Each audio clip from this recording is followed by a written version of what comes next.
రాష్ట్ర వ్యాప్తంగా తెలుగుదేశం పార్టీ 43వ ఆవిర్భావ దినోత్సవ వేడుకలు సంబరాల్లో తెలుగుదేశం పార్టీ నాయకులు కార్యకర్తలు. వివరాల్లోకి వెళితే పశ్చిమ గోదావరి జిల్లా పాలకోడేరు మండలం పాలకోడేరు గ్రామం పురాణాదిమ్మ సెంటర్లో తెలుగుదేశం పార్టీ స్తూపం వద్ద గ్రామ పార్టీ అధ్యక్షులు గుత్తుల వెంకట సత్యనారాయణ ఏడుకొండలు అధ్యక్షతన తెలుగుదేశం పార్టీ 43వ ఆవిర్భావ దినోత్సవ వేడుకలు శనివారం ఘనంగా జరిగాయి. ముందుగా పార్టీ సీనియర్ నాయకులు కునాదరాజు పుల్లవరాజు పార్టీ జెండా ఆవిష్కరించారు.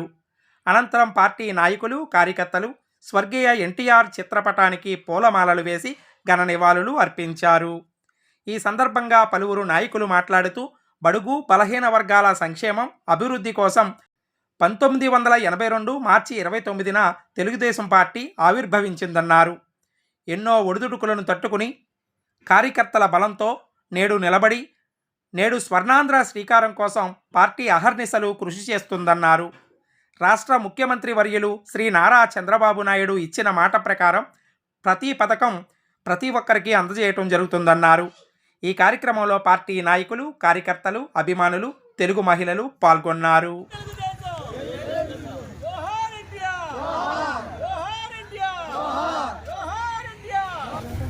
మరి ఈరోజు మన తెలుగుదేశం పార్టీ కీర్తి చేసిన నందమూరి తారక రామారావు గారు స్థాపించిన రోజు 1983లో మార్చి 29ని పార్టీని అభివృద్ధి జరిగింది. మరి ఆ రోజు నుంచి ఈ రోజు కూడా దినదిన ప్రవర్తమానంగా దేశంలోనే అతిపెద్ద ప్రాంతీయ పార్టీగా ఎదిగి మరి దిశ నిర్దేశించి స్థాయికి ఎదిగిన పార్టీ ఏదైనా ఉందంటే అది ఒక తెలుగుదేశం పార్టీ అని చెప్పుకోవచ్చు. మరి ఇన్ని రకాలుగా సంక్షేమ పథకాలన్నీ కూడా అమలు చేస్తున్నారంటే ఏ పార్టీ వచ్చినా సరే అది ఒక నందమూరి తారక రామారావు గారు ప్రవేశపెట్టిన పార్టీ ద్వారాగానే జరుగుతుంది. అన్ని కార్యక్రమాలు కూడా ఇవాళ విజయవంతంగా మనం 43 సంవత్సరాలు పూర్తి చేసుకొని 44వ సంవత్సరంలో అడుగు పెడుతున్నాం. ఈ యొక్క పార్టీకి వెన్నుదండుగా ఉంటున్న కార్యకర్తలకు అభిమానులు అందరికీ కూడా మనస్ఫూర్తిగా ధన్యవాదాలు తెలుపుకున్నాం. మరి పార్టీలో ఎన్ని ఒడిదుడుకులు వచ్చినా పార్టీకి ఎన్ని ఇబ్బందులు వచ్చినా సరే పార్టీ వెన్నంటే ఉండి కార్యకర్తలు ఎన్నో ప్రయాసాలని ఒరిగించి పార్టీకి ఎంతో సపోర్ట్ తోటి ఉండి మళ్ళీ ఇవాళ పార్టీని అధికారంలో తీసుకురావడానికి పార్టీ కార్యకర్తల సంకల్పం చాలా ఉంది. నాయకులు వస్తూ ఉంటారు వెళ్తూ ఉంటారు, కానీ పార్టీ కార్యకర్త ఇప్పుడు కూడా పార్టీకి వెన్నుముక లాంటాడు.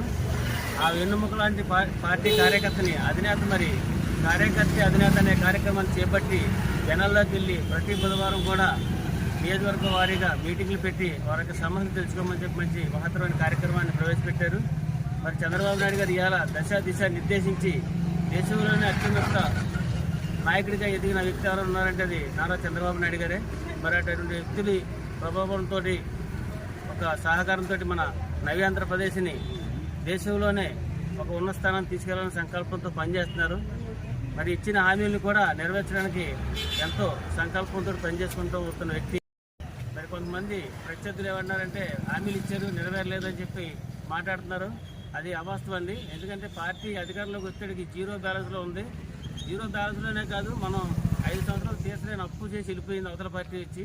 అవన్నీ కూడగట్టుకుని ఆ సమస్యలన్నీ చూసుకొని దాన్ని ఒక ట్రాక్ మీద తెచ్చి ఆ విధానాలను రూపకల్పించుకొని రేపు మే జూన్ నెల కానించి అన్న పథకాలన్నీ కూడా అమలు చేసే విధంగా ఒక ప్రణాళిక తయారు చేసి జనాల్లో తీసుకెళ్ళబోతున్నాం. తెలుగుదేశం పార్టీ కార్యకర్తలకు నాయకులకు మీడియా పత్రిక విలేకరులకు మొత్తం అందరికీ నా నమస్కారాలండి. 1983లో మన ఎన్టీ రామారావు గారు జెండా ఆవిష్కరణ చేశారు. అప్పటి నుంచి కూడా అందరూ కూడా కృషి చేసి అందరూ కష్టపడుతున్నాం. 83లో 9th క్లాస్ అవుతున్నాం. అప్పటి నుంచి కూడా ఇప్పుడు వరకు కూడా తెలుగుదేశం పార్టీలో ఉన్నాం. అలాగే ఎన్టీ రామారావు గారు ఎన్నో పథకాలు పెట్టారు. అలా చంద్రబాబు నాయుడు గారు కూడా చాలా పథకాలు పెట్టారు. ఇప్పుడు ఇంకా అమలు చేయవలసినవి ఉన్నాయి. ఈ 5 సంవత్సరాల్లో కూడా అన్నీ చేస్తారు.